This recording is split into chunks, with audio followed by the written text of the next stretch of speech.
Hey, what up everybody, Serchu here with another video. Today we're going to be doing Spider-Man and the X-Men Marvel Legends figures. Not all, but mostly Marvel Legends figures. Quick update. Transformers only got 4 left still. Macross, I sold a couple. I sold a few things that I didn't think were going to sell at all past couple days, so that was fun. And despite what nasty sauce people on the internet will say, I already sold 5 DC figures, so there you go. Anyway, let's start off with Spider-Man. So first up here is Peter Parker. His glasses come off, but I think they're supposed to stay on, but you can take them off if you want. I never did. And yeah, he's a cool figure. He comes with a lot of accessories. Comes with a camera, a Daily Bugle, paper, some other stuff. Cool figure. Next up is Spider-Man Noir over here. He was part of a imprint in Marvel where they did like noir graphic novels for a bunch of the properties and reimagined the characters to be like what if they were back in the crime noir film days. And this is Spider-Man. This white guy here is this white Spider-Man over here is the Future Foundation Spider-Man, where he joined the Fantastic Four in their Future Foundation, which is like I guess like a think tank where everybody comes together and tries to figure out new ways to help the world and the universe, I guess. Even Dr. Doom joined this in a white costume. You'll see him in an upcoming video. And last here on the right is gonna be the Superior Spider-Man. It's a cool figure.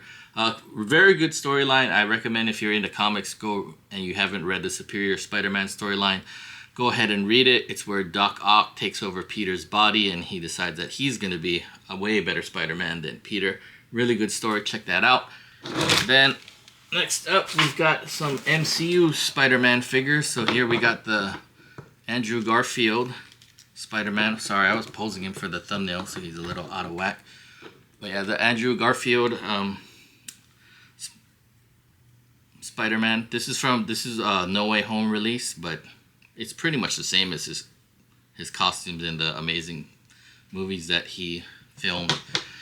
This is black and gold Spider-Man. This is where he fought Electro in No Way Home, so this was only a brief appearance, but it's a really cool figure. If you like your Spider-Man variants, this is a nice one to get. And this is Spider-Man from Civil War. His first MCU costume. Doesn't come with a lot of accessories, but it's really good. And then going on next, this is one that's going to be hard, but I've got to start getting rid of some stuff. These are the Spider-Man villains.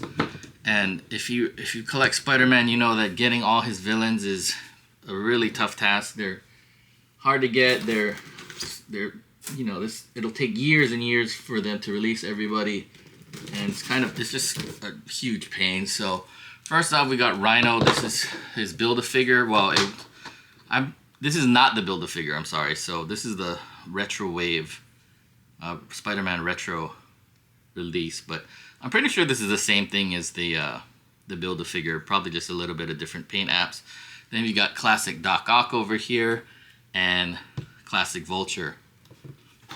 I know that this Vulture I think was pretty tough to get at one time. So next up we've got Hobgoblin from the Retro Wave. I think this is more of like a animated Hobgoblin because his colors are pretty bright and looks more cartoony, I guess. So I do believe this from the Retro Wave also, so I think it was animated version of Hobgoblin. Also, we've got Electro over here. Doesn't look anything like Jamie Foxx, but here he is nonetheless. And then we got Black Cat. I know she's kind of like not really a villain, but she started out as a villain, so I guess I just put her in here. And then we got Mysterio, and he's another Retro Wave.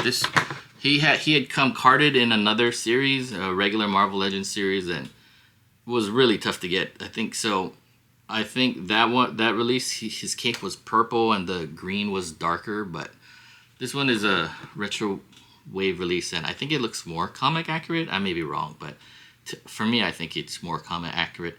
And this Lizard is also a animated version.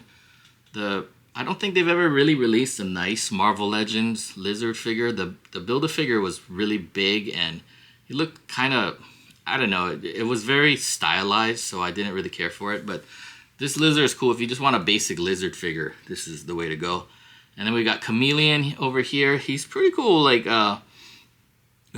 he's got an extra J. Jonah Jameson head, and he's got a lot of accessories. So really good figure to pick up. And then we've got the Sandman, White Rabbit, and Shocker! So if you don't know the Shocker meme for Spider-Man, please go look that up. You will not be disappointed. So Sandman here is another retro wave, and Shocker here is another retro wave. White Rabbit, not a retro wave, a regular Marvel Legends series. So I think this Shocker is actually the animated version too. I'm not sure, but this Sandman is not. This is just a regular release. I don't think he comes with too much sand accessories though, so that was kind of unfortunate. But still, nice looking sculpt. Really good representation of the Sandman. And last for the Spider-Man villains, we've got the Kingpin. I know he's not necessarily a Spider-Man villain, he's more of a Daredevil villain, but I keep him here because I don't really collect Daredevil, and he does mess with Spider-Man quite a bit. His first appearance in the Spider-Man PS4 game is really good, so that's why I included him here. Oh, and this is, he's different from the Build-A-Figure wave. This is also on the Spider-Man retro releases. I think the Build-A-Figure had a black coat and black pants, and I think his vest was red, if I'm not too sure. But yeah, so that's it for Spider-Man figures. Moving on to X-Men figures. I am very partial to the original lineup of X-Men, so Cyclops, Jean, Angel, Iceman, and Beast. So I have a lot of extra figures of those. So this, I'll have a lot of those 5. This is gonna be the only movie type release. Will be Cyclops from X2, and then we've got Jim Lee Cyclops. This is a really good Jim Lee Cyclops. I think for if you're going for comic accuracy, I think this is one of the better ones. The X-Men 97 also obviously is cartoony, and I think the one in the 3-pack is a little bit cartoonish looking too. So this is probably the best Jim Lee Cyclops they've made. And here's this Jean, also a Jim Lee Jean. One of the they've never really made like a perfect Jim Lee Jean, even though they've released her several times now. But I think this is the one with the best face sculpt. So this is an extra one, and I'm selling it off here. This one does have a really good, this is another Jean in her Phoenix costume. Really good face sculpt, but not in her Jean, and not in her Jim Lee uniform. So that's why it's a little, it doesn't really fit. You can't just swap it off. And I guess if you sculpted or painted the headgear on it, it would be fine. But no, it doesn't really work. Just plain. Then we've just got one Beast figure. This is from the old Toy Biz Hasbro Legends, but still the Hasbro Legends line. If you want a good, I think this is kind of like a Jim Lee Beast too, but not really, but somewhat notable from his Jim Lee era. And as far as posability wise, this is the best Beast from that Jim Lee era. And then we got Archangel. So this is from the old X-Men toy classic, X-Men Classics waves. He is a little bit skinny, and he will still fit in the Hasbro Marvel Legends figures line, but he does look a little thin. But I do think that this is the best face sculpt for Archangel that they've ever had. And coming up to my favorite X-Man is Iceman. So this is also from the X-Men Classics wave. This was kind of hard to get at one point. I had to scrounge around all over the world to get this guy. He also had a couple variants, like the ultimate version, but this is the regular version, and still today probably one of the better just regular Iceman releases. And here we got, this was like some kind of poppin' thing. I don't know what they were called, but you can pop off like the limbs and you can trade them out. So if you had like Iron Man's leg, you could put that on, and the hands and the heads, and they had all the different figures. So it was really cool, but I only ended up getting Iceman. And then just a couple more regular classic X-Men figures. I've got Sunfire and Havoc. Sunfire from the giant size X-Men era. Really good, really cool figure. Unfortunately, he's kind of an obscure character. I mean, they don't really use him that much, although he is a good character. And then we've got Cyclops' brother Havoc. This is his more modern appearance. Yeah, definitely not his classic appearance where he was just in all black and just had that really weird headgear. But I think this is the best Havoc so far. And then I didn't really want to do this, but I'm also selling some of my X-Force figures. So I originally grew up on the original New Mutants Rob Liefeld X-Force run. And unfortunately, I can never get my hands on a decent Cannonball. They did release Cannonball, but they released him without legs, so I don't know. And then his 3-pack one came out, and that just got really expensive, and it came with some figures that I didn't really, it came with Richter and Domino, but they had like different costumes that I'm not really familiar with. So I just was like, okay, well, if you guys are just not gonna release Cannonball, then forget it. This is a Rob Liefeld Cable, kind of what he looked like in his earlier appearance. Siren, Boom Boom, and Warpath. I do have Warpath's shoulder guards. They're just not on right now. So yeah, one thing I wanted to mention too, if all of these figures do have all their accessories and they are complete, I just don't show them because it would just take too long for me to show them all in one video. Then we've got some Age of Apocalypse figures.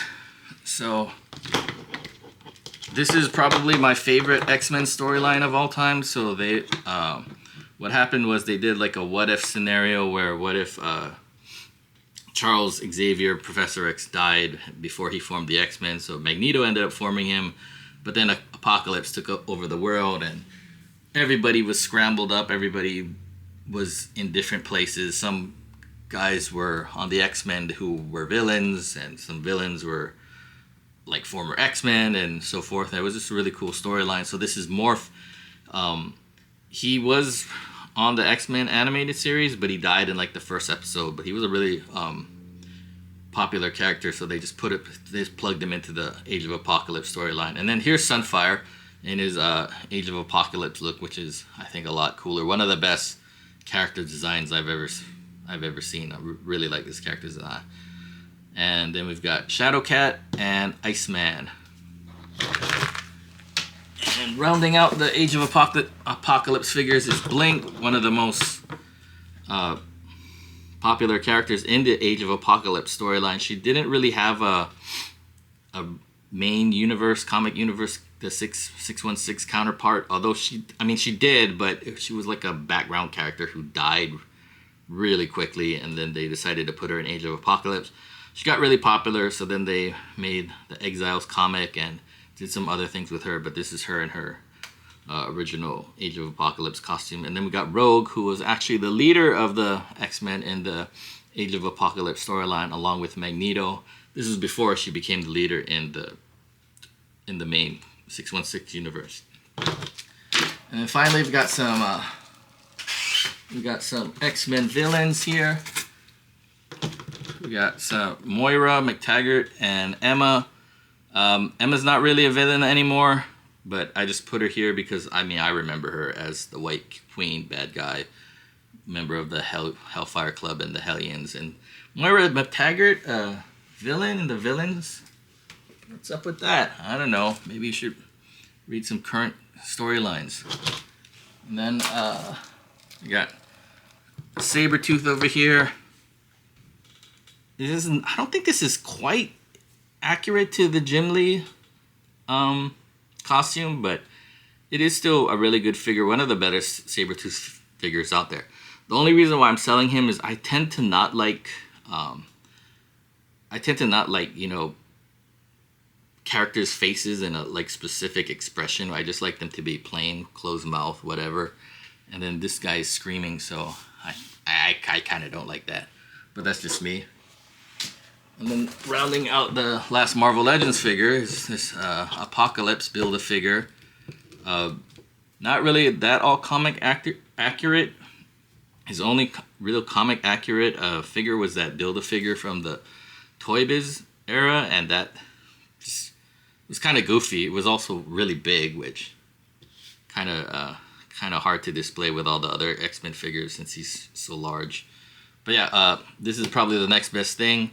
I had 2 Apocalypses. I had this one and the Age of Apocalypse one. I decided to keep the Age of Apocalypse one, so this one's got to go.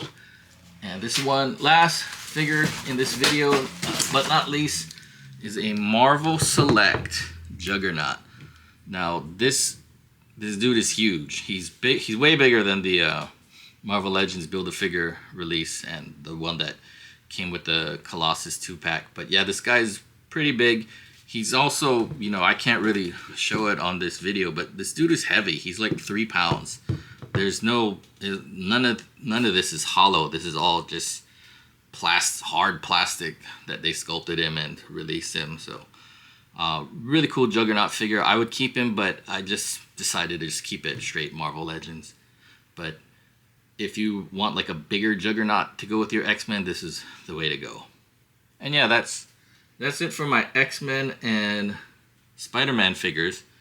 The last action figure videos I'll probably be releasing is going to be up next. It's going to be the comic book Marvel and the MCU Marvel, and that all together would be a cool video. Come check it out. Thanks for watching this one though, and as always, be good, stay safe, and I'll see you in the next one. Thanks.